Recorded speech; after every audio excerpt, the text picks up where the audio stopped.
டா Vinci Code by Dan Brown. அத்தியாயம் 75. அரிங்காரோசா இரண்டாவது முறையாக பெக்கேவுடன் பேசிவிட்டு தொலைபேசியை வைத்தபோது அந்த தனி விமானம் மோனோகோவின் மின்னும் விளக்கொளியில் மேலே பறந்து கொண்டிருந்தது. இதை இப்படியே முடித்துவிடலாம். பெக்கேயின் புதிய செய்தியானது புரிந்து கொள்ள முடியாததாக இருந்தது. இன்னமும் கூட இன்றிரவு எதையும் விளங்க வைக்கப் போவதில்லை. என்ன நடக்கிறது? எல்லாம் கட்டுப்பாட்டை மீறி சென்றுவிட்டன. சிலாஸை நான் எதில் சிக்க வைத்திருக்கிறேன்? நான் எதில் சிக்கி இருக்கிறேன்? நடுங்கும் கால்களுடன் அரிங்காரோசா விமானியின் அறைக்குள் நுழைந்தார். போக வேண்டிய இடத்தை மாற்ற வேண்டும். அவருடைய தோள்பட்டையை பார்த்த பைலட் சிரித்தார். ஜோக்கு தானே அடிக்கிறீர்கள்?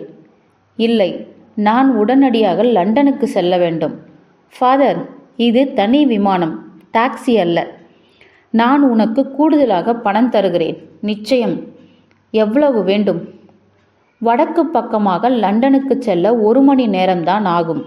அதற்கு திசையை மாற்ற வேண்டிய அவசியமில்லை. ஆனால் இது பணம் சம்பந்தப்பட்ட விஷயம் அல்ல ஃபாதர். வேறு சில பிரச்சனைகளும் இருக்கின்றன. 10,000 யூரோ தருகிறேன். உடனே. பைலட் திரும்பி பார்த்தான். அவன் கண்கள் அதிர்ச்சியில் அகல திறந்திருந்தன. எவ்வளவு? எப்படிப்பட்ட பிஷப்பிடம் இவ்வளவு பணம் இருக்கும்? பின்னால் திரும்பிச் சென்ற அரிங்காரோசா தன்னுடைய கருப்பு நிற பெட்டியை திறந்தார்.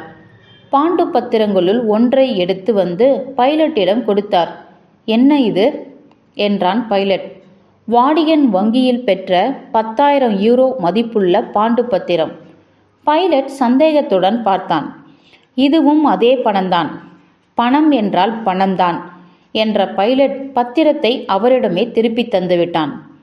விமானி அறையின் கதவுகளை தள்ளாடாமல் பிடித்து கொண்ட அரிங்காரோசா பலவீனமாக உணர்ந்தார். இது வாழ்வா சாவா விஷயம். நான் லண்டனுக்கு சென்றே ஆக வேண்டும். பைலட் பிஷப்பின் தங்க மோதிரத்தை பார்த்தான். நிஜமான வைரங்களா? அரிங்காரோசா மோதிரத்தை பார்த்தார். இதை என்னால் பங்கு போட முடியாது. தோள்களை உலுக்கிய பைலட் பின் திரும்பி முன்பக்க கண்ணாடியில் கவனத்தை செலுத்தினான். அரிங்காரோசா தன்னுள் வருத்தம் அதிகரித்து வருவதை உணர்ந்தார். அவர் அந்த மோதிரத்தை பார்த்தார். பிஷப்பை குறிப்பிடுவதற்கு எல்லாமுமான இது தொலைந்து போக இருக்கிறது.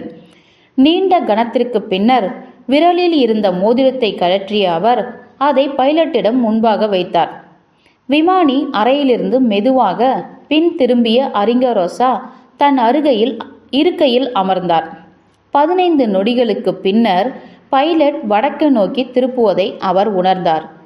எப்படி இருந்தாலும் அரிங்காரோசாவின் புகழுக்கும் பங்கம் வந்துவிட்டது. இது எல்லாமே ஒரு புனித காரியத்திற்காக தொடங்கியதுதான். அற்புதமாக தீட்டப்பட்ட திட்டம்.